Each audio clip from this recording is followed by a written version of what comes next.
Joining us right now on this Tuesday, as he does each and every Tuesday at this time, is our friend Mark Schlereth from NFL on Fox, also 104.3 The Fan. Mark, let's start with the NFL trading deadline today. 10 or 11 deals were made, a crazy busy day in the league. Which trade jumped out to you the most? Well, I live here in Denver, Colorado, so Bradley Chubb heading out to Miami. Miami gets a pass rusher. The Broncos, get a first-rounder back. Chase Edmonds, the running back. They kind of flip-flopped a couple of draft picks in the next couple of years, a fourth and a fifth. But the bottom line is, the Broncos got back a first-round draft choice on a guy who's really playing, really good football, but has missed the majority of his time here in the last few years with injuries. And a guy they weren't planning on re-signing, a guy they didn't sign to to this option, and they weren't really planning on re-signing and spending $80 to $100 million on him as a player. So thought it was a really good move to get the value they got for Bradley Chubb. Speaking of value, has the value of NFL draft picks just diminished to next to nothing, Mark? Because everybody seems to be following the Rams model now of bleep them picks.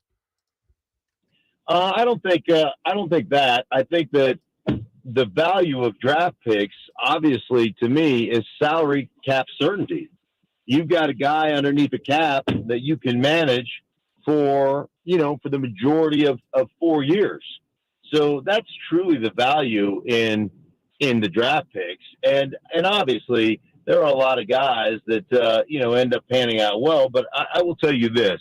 I grew up at a time in the NFL where I played for Joe Gibbs in Washington, and their philosophy was, first round picks, second round picks, whatever the round is, you're trading away, or they'll trade away players, known commodities for unknown commodities.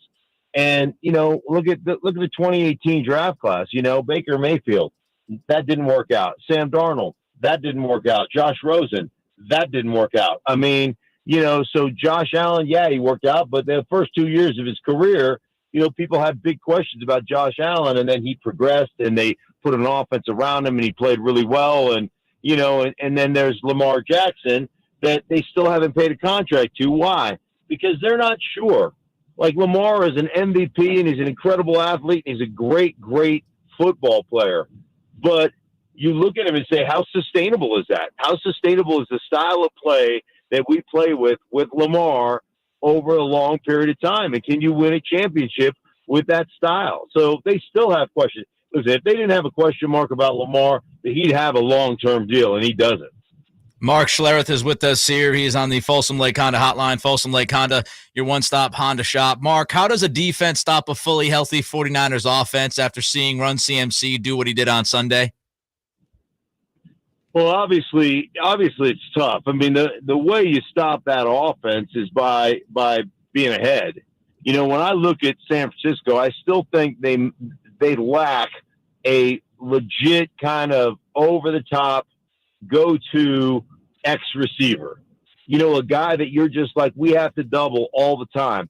They work their offense based off their running game and based off the creativity of Kyle Shanahan and how he meshes and marries the run game to the play-action game. And when you look at their big plays in the passing game, come on, where are they mostly caught at?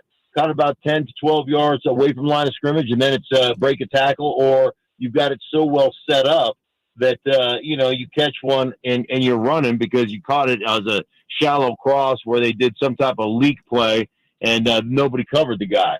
So they don't have that X receiver that just lines up and, runs a go or runs a post or whatever it is and eats up two defenders at all times. They really don't have that. So, when I see them behind, I think that that's harder for them to come back because they're structured a certain way as an offense. And it's not, hey, man, we just have the people that live top of coverage that are great route runners that are always going to be open. I don't think that's really how they're constructed right now. So, the best way to beat them, even with CMC, Run CMC, is essentially, get them out of what they do well, get them out of their game plan, and they have a tough time coming back. Do we need to take the Seahawks seriously as a contender in the division, or is this the 49ers to take? Oh, I would take the 49ers, but yeah, you got to take the Seahawks seriously. They're playing good. Their defense is starting to play really well. Offensively, they're playing exceptionally well, and it's a great job of coaching by Pete Carroll. He's done a phenomenal job coaching this team up, and believing in his players and having complete and total buy-in from his players. I think it's been incredible what they've done thus far. So, I think it's big time by Pete Carroll, and they're a good football team. And, defensively was kind of a question mark early in the season, but they seem to be playing an aggressive style, and some of those young players, some of those young corners are really stepping up and playing exceptionally well right now. So they're playing with a lot of confidence as a football team. Mark Schlereth with us here, Cattles and Ramie, Sactown Sports. Mark, your thoughts on Sean McVay throwing to Cooper Kupp down multiple possessions, 3 possessions, and 1 minute left in that game on Sunday? Listen, man, they're trying to figure it out. I get ankle injury and this, that, and the other, but, the biggest issue with folks, it's funny, you have one season where you're off and everybody's going to jump on Sean McVay isn't serious or he's not whatever, which is a bunch of garbage to me. That is a power run football team disguised as a spread football team. And guess what happens when you lose your offensive line and, you replace them with a bunch of also rans and a bunch of backups that were, I was talking to a coach the other day. He said, that offensive line, 4/5 of that offensive line was our scout team offensive line when we were practicing the week before the Super Bowl. And now they're all starting. So they were running our scout team, our look squad for our defense. Now they're starting for the Rams. Sorry, I don't care who you are, man. If you can't dominate the line of scrimmage, you cannot win in the National Football League. And they're finding that out. And, that's a painful lesson. I asked you about the Seahawks with the Rams. Can they get it back on track, or is this the Niners and the Seahawks in a race to the finish? No, the Rams are out. Wow. If the Rams can't, come on, the Niners just absolutely curb stomped them two times they played them. And bottom line is they can't dominate or control a line of scrimmage. They just can't. So, like that offense, I'm telling you, that offense is really based more than anything else on your ability to run the football. And what people didn't understand and people haven't understand about that for the last several years is it's always been that. But they do it out of 3 wide sets, and Cooper Kupp really becomes he has the versatility and the duality to play kind of almost a backup tight end. That's how they use him. So you can be on the front side in combination with an offensive tackle running a zone scheme on a defensive end up to a support player, either a strong safety or a Sam linebacker. Like he's essentially one of the only receivers in the league that's ever asked to do that. And they were able to do that and still get things done.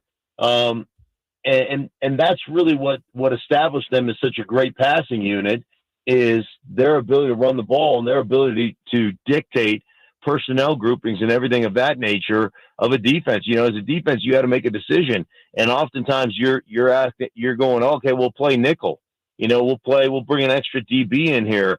And then they're just running over you. Like they have lost that ability to dictate because they can't hold up running the football. Last one for you, Mark.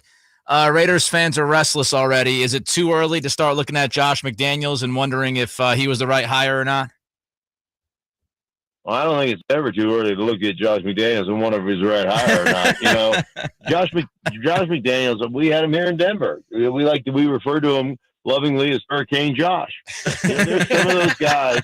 There's some of those guys that are incredible football minds. They're incredible coordinators, and they're horrible football coaches.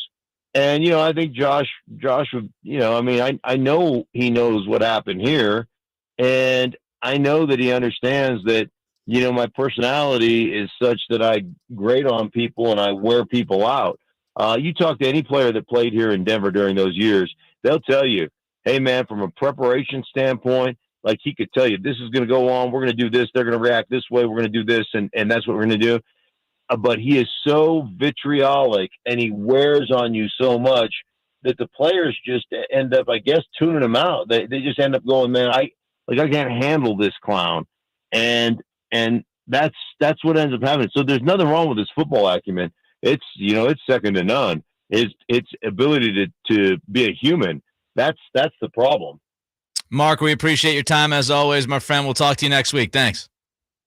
All right, sounds good. Take care. All right, there goes Mark Schlereth, and boy, Mark didn't really mince words